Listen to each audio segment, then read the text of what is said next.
આંખો બંધ કરીને પીએ છીએ. તો હવે સ્વાસ્થ્યને જો તમારે ફોકસ કરવું હોય તો ખરેખર બધી વસ્તુઓને ચેતીને ચાલવાની જરૂર છે, ગ્રાહકો પણ. કારણ કે આપણે મૂવીમાં જઈએ તો આંખો બંધ કરીને જે લોકો આપણને આપે ને એ આપણે ખાઈએ છીએ. એના ભાવ કેટલા હોય છે? ડબલ થી ડબલ ભાવ હોય છે. પણ એ વસ્તુ અંદર કેવી રીતે બની? બર્ગર ખાધું, બર્ગરની અંદર શું શું નાખ્યું એ ખબર છે? નથી. અંધારામાં કઈ ખબર નહીં પડે, સીધા ખાઈ જઈએ છીએ. આમ પણ નથી જોતા આપણે. તો હવે આ આપના માધ્યમથી મારે એ જ કહેવાનું છે કે દરેક વસ્તુને ચેક કરીને એના વિશે થોડું નોલેજ રાખી અને તમે એ વસ્તુનો ઉપયોગ કરો, તો જ વસ્તુ તમારું સ્વાસ્થ્ય સારું રહી શકે. બિલકુલ. જીગરભાઈ, તમારું શું માનવું છે કે અહીંયા સ્પષ્ટ રીતે કહી શકાય કે એ પાણી આપણને એ સ્લોગન બહુ વેરી ફેમસ છે, જાગો ગ્રાહક જાગો. તો પ્રથમ as a consumer public awareness ખૂબ જ જરૂરી છે.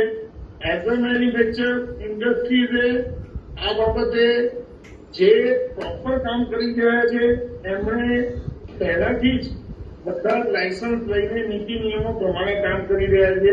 ગવર્મેન્ટની ગાઈડલાઇન્સ પ્રમાણે રિપોર્ટ વગેરે બધામાં રિપોર્ટિંગ થાય છે, ઓડિટ્સ થાય છે, બધું જ એપ પર નોંધ થઈ રહ્યું છે. ફક્ત અને ફક્ત આવા અમુક જે નોન આઈએસઆઈ અને વગર લાયસન્સ નીતિ નિયમો જાળવ્યા વગર પ્રોડક્શન કરવાવાળી વ્યક્તિઓ જે છે એમના કારણે ઇન્ડસ્ટ્રી આખી બદનામ થાય છે.